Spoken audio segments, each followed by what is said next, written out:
Anyone need to get organized today? Especially when it comes to your audio files, voiceover audio files. That's what today's video is all about. Hello and welcome to the Daily Voiceover Huddle. I'm Bill DeWeese, professional voiceover talent, voiceover coach, voiceover demo producer, and I have written a couple of books. Please allow me just a moment to mention my latest, Get Paid Using Your Voice, Get Found, Get Heard, Get Hired.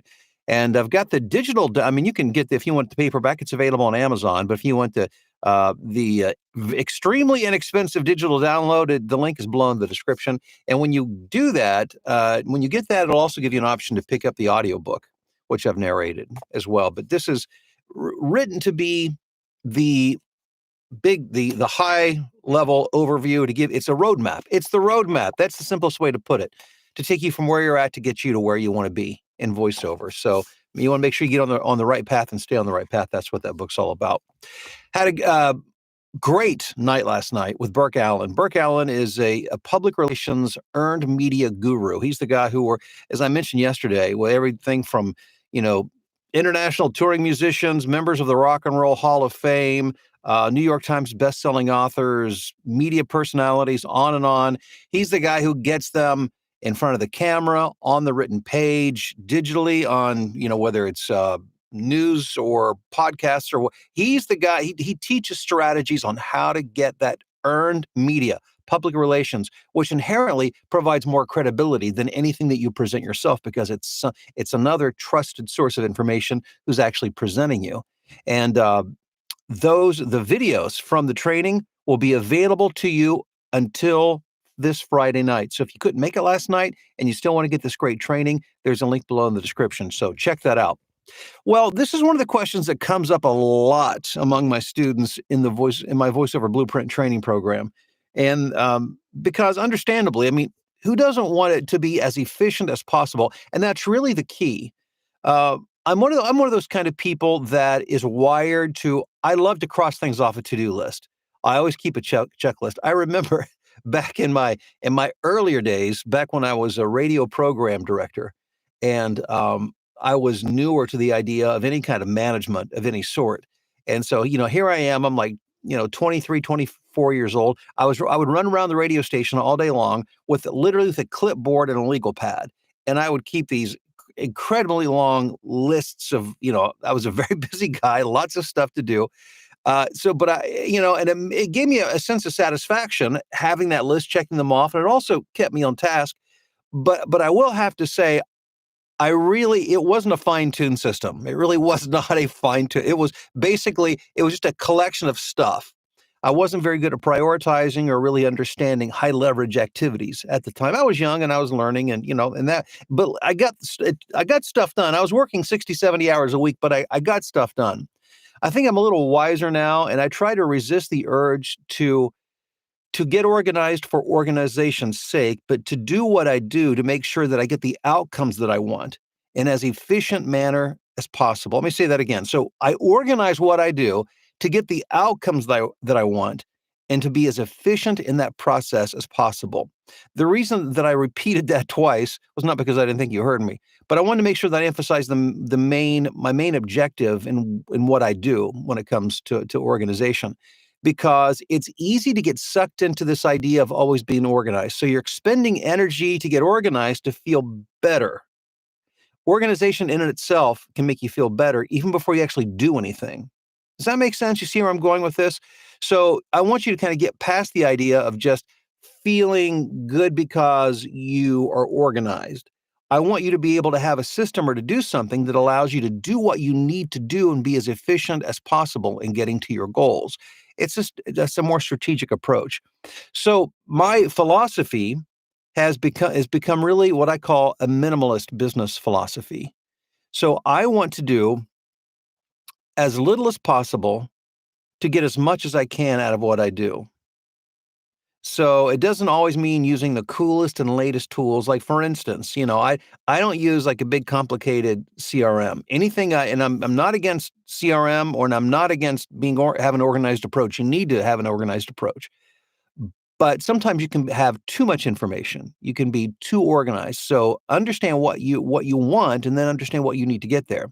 So that brings us to voiceover audio files. There are really two categories of audio files to be concerned about. One would be auditions, and one would be the audio files for paid projects, which, I mean, that's really all we do in voiceover. We audition, and then when we get hired, we record those jobs. And earlier on in my career, I didn't do very well. I did not do very well at all. Just to give you an idea, and this is not related to audio files in particular, but to give you an idea of where my head was at. Um, I would keep track of my clients on like a yellow legal pad. I would write down the client and the job I did and how much it was going to pay me, and that was my tracking system. And I remember Vicky coming in, stepping into my studio slash office and saying, "Yeah, let me. How do you keep track of all this?" And I said, "Well, here's my legal pad." And she said, "Yeah, that's not going to work." That I mean, I was billing people, and then when I would get paid, I would like cross them off my legal pad. Not a good approach. So, that was simple, but that was too simple. Here's what I do with my voiceover audio files. So first of all, let's talk about auditions.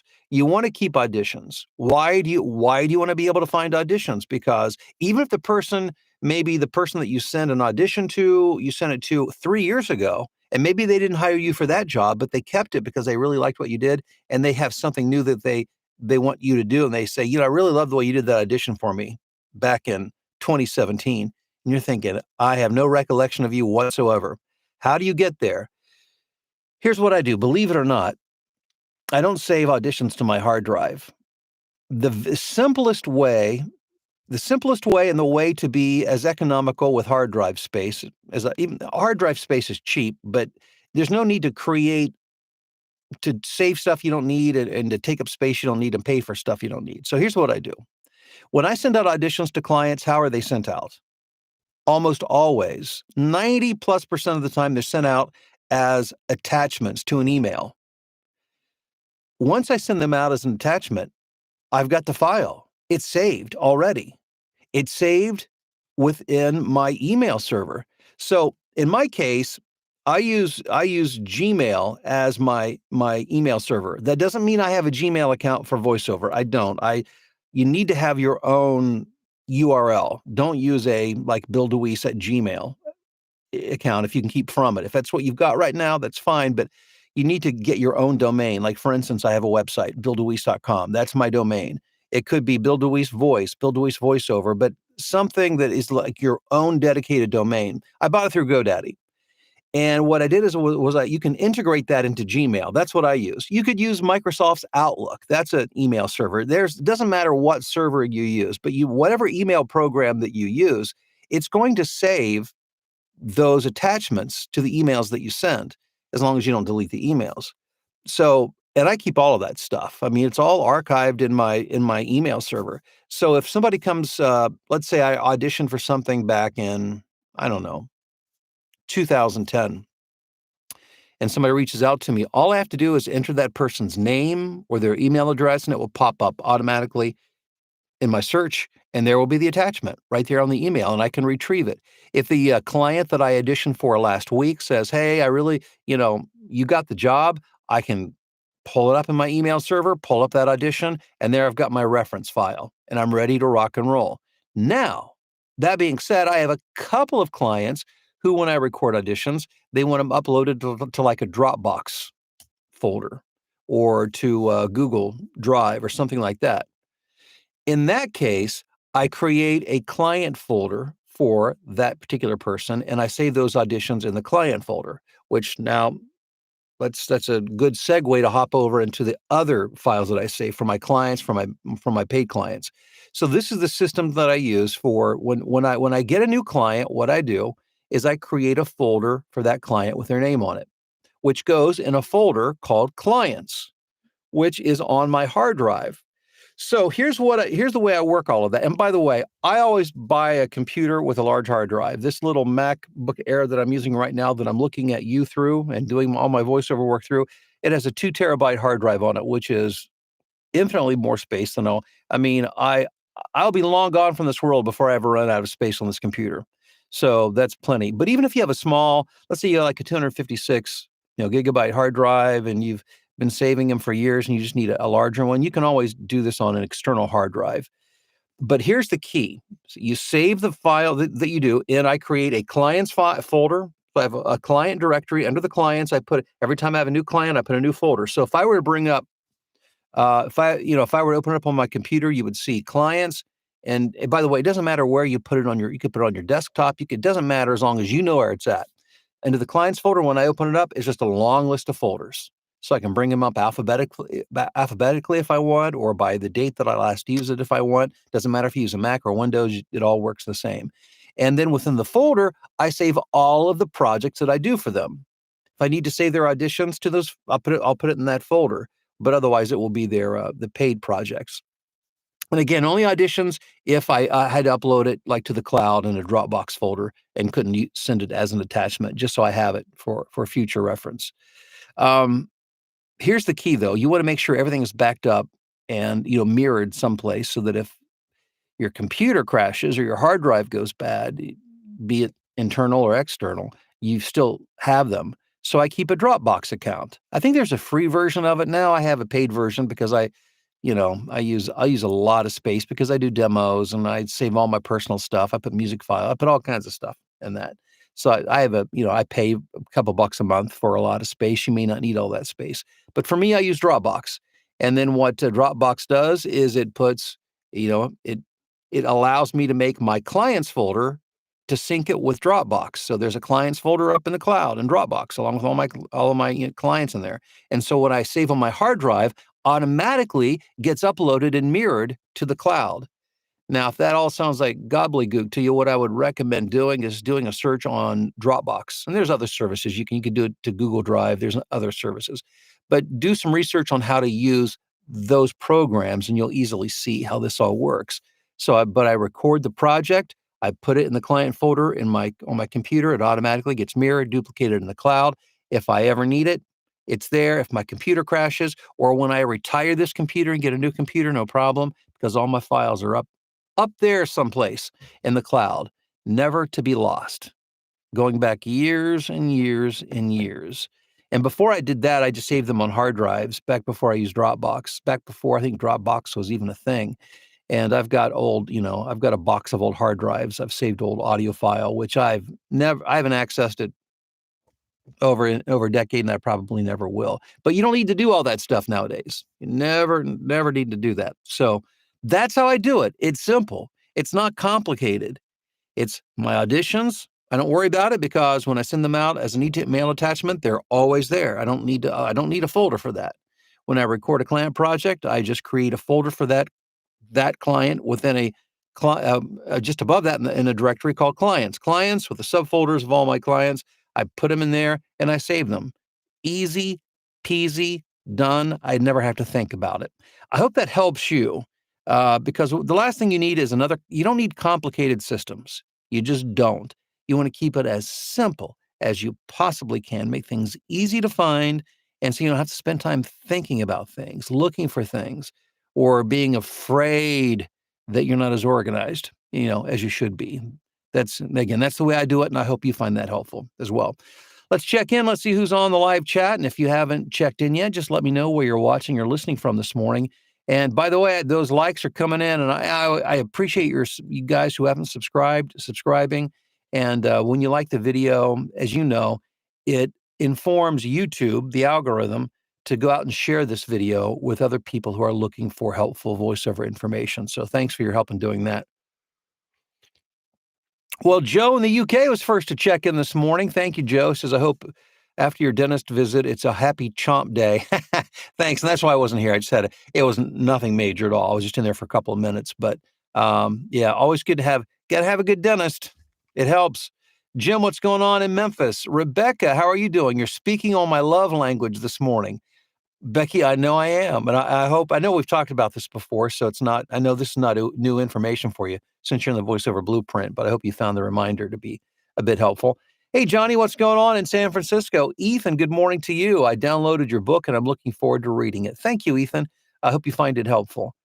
Let me know what you think. GS, what's going on in Longview? Rusty in the Upper Peninsula of Michigan. We've got Paul checking in from Kentucky. Terry's in Falston, Maryland. Patty in Palm Desert, California. Let's see here. Phil in Tokyo. Hey there, Phil. Jason in Kearney, Nebraska. Excited to hear the topic this morning. Bob in Wadsworth, Ohio. Not ready to face the day. Bob, I got to be honest. I feel you. I didn't feel that way either. And then I had my first cup of coffee, and I'm not quite there yet, but I'm working on it. I'm working on it. You might find this hard to believe, but I don't always jump out of bed, full of vim and vigor and excited to start the day. Sometimes I have to ease into it. Today's one of those ease in days. Didn't get enough sleep last night, but that's the way it goes sometimes. John is happy on this Wednesday in Denver. Hey, John. Jim, what's going on? Bob in Reidsville, North Carolina. Emily in San Antonio working on catching up with an onslaught of repeat clients. Well, Emily, that's what I love to hear. Way to go. Marla in Texas, Joy in partly sunny Southfield, Michigan. Boy, and speaking of weather, last night we had, yesterday was brutal here in the Chicagoland area. I got in my car, got my truck, and the dashboard said it was 108 degrees outside, which it wasn't. It was more like, it was like 97, 98 maybe, something like that. But the heat index was like 115. It was a hot one. And then last night, we got this crazy electrical light show with lightning. I just sat out on my back patio after last night's training with Burke Allen and just watched this light show in the clouds. It was pretty cool. Denise in Long Island, Sandra, Dallas, Fort Worth. Ariel, how are you doing? Finally up early enough to be here. So happy to be here from Northern California. Yeah, you're operating on Pacific time. So Ariel, thanks for being here. Greatly appreciated. Aaron in Columbia, Missouri. John, good morning to you from the home of Elvis. Thank you. Thank you very much, he says. Mark in Montreal, Melissa in San Diego, Robert in Indianapolis, Corey in Wisconsin, Ben in the UK, back from Canada after a well-deserved family break. Ben, thanks for being here today. Jim, mine are organized as waves, MP3s, and sample packs. You know what, Jim? It brings up I'm glad you mentioned that because just so you know, all my auditions are done as MP3 files. Typically, I record them at 192 kilobits per second. You could do a little less, you could do a little more, but that's how I do it because it makes them much smaller than a WAV file, and then it's not such a big deal to send out as an email attachment. Final projects are always recorded as waves, though. John, I use a large whiteboard to stay organized. That's not very mobile, but I'm sure it makes it much easier right there in your office. That's good. Dacia in Buffalo, Casey in South Carolina, Jim. I have two 1 terabyte hard drives on my computer. I store in second drive, not on and then it cuts out. I'm sure what he's saying is he stores the files on the extra hard drive, and then he has not on his main drive, like I do. Joy, which I haven't backed up, so it's all good. Joy says I have files organized by client on my PC. Galen in Carborough, North Carolina. Buen dia from Arizona. Well, good morning to you as well. Salman says, glad to hear your voice. A great platform for the new ones. Jeremy, good morning from sunny Atlanta. Jolie, how was the dental appointment? Oh, it was completely painless. It was really nothing. But yeah, thanks for asking, Jolie. Hey, Joy says, I will also transfer them to my external hard drive. David, good morning from Gardner, Kansas. Tanya, happy hump day to you in South Philly. Always great to have easy systems. Ariel says we have plenty to do otherwise, for sure. Hey, Sharice, good morning to you from the sunny desert in Southern California. Just started your book, Get Paid Using Your Voice. Thank you, Sharice. Jolie just confirming that she is indeed a VoiceOver Blueprint member. And if you're interested in getting involved in I call it VoiceOver University because it's not just a course, not a course. It's a collection of courses and it's ongoing live daily mentoring and coaching. And so there's a link below in the description. You can get all that information. By the way, our likes are going up. We're up to 48 likes. Thank you for that. If we could get 100% participation, that would be awesome. But that's up to you. Jim says the sun was shining on the thermometer. I think you're talking about the one on my truck. Yeah, I think so. I think because as I was driving, I could slowly see it, start to go down the temperature. Oh, let's see here. Good morning from Nancy in South Dakota. Megan says good morning from Manitoba, Canada.